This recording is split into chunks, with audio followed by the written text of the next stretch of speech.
ngiye kubereka urugo rero mpereye inyuma mu bitugu byayo.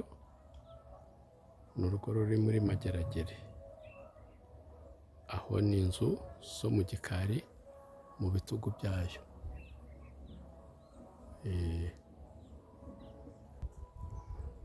Aho ni hepfo inyuma hayo. Tugiye gutambagira uru rugo.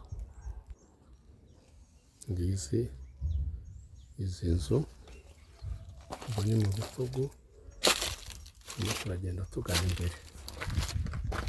Tuvuye mu bitugu tuje mu gikari cyayo. Inzu nziza zikoze. Ufite gahunda rero, izi nzu urugo ntirugucike. Iyi nzu ureba irimo icyumba na salo. Iriya ureba irimo ibyumba 2 na salo.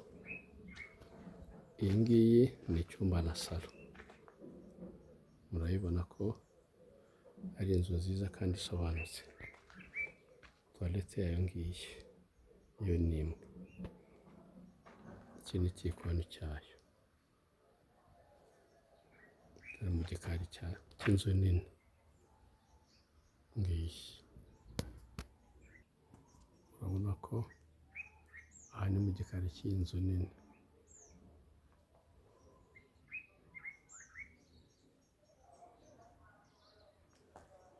Urabona ko amabati yayo aracyari mazima, ni mashya. Tutambagire rero iyi nzu. Inzu nini ni iyi ngiyi.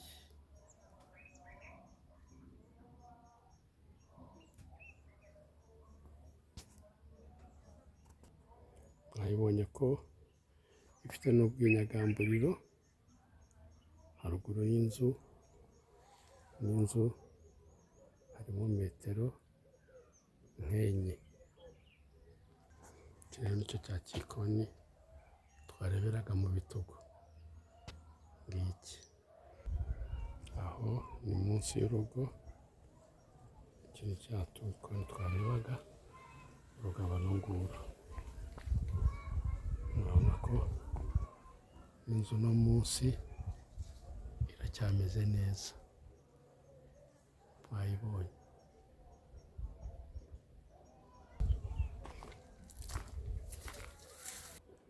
Aho rero ni imbere hayo.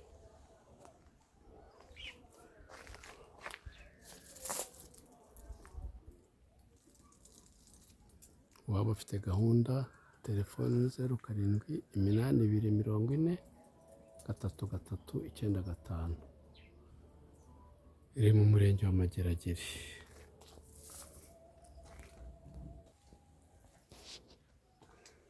Mwabibonye ko ari inzu nziza isobanutse.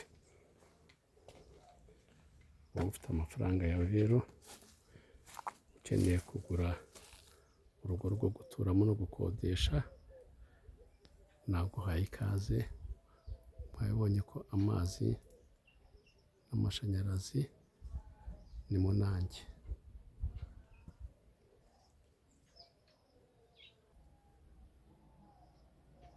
Zeru 0782403395. Haba kuri telefone no kuri Watsaap, iyo nimero niyo dukoresha.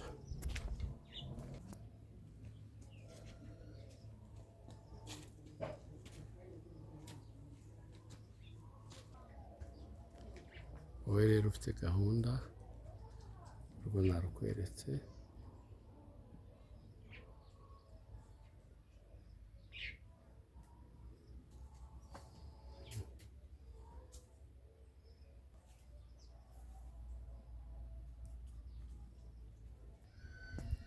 Telefone yacu ni 0782403395. Murakoze, mugire umunsi mwiza.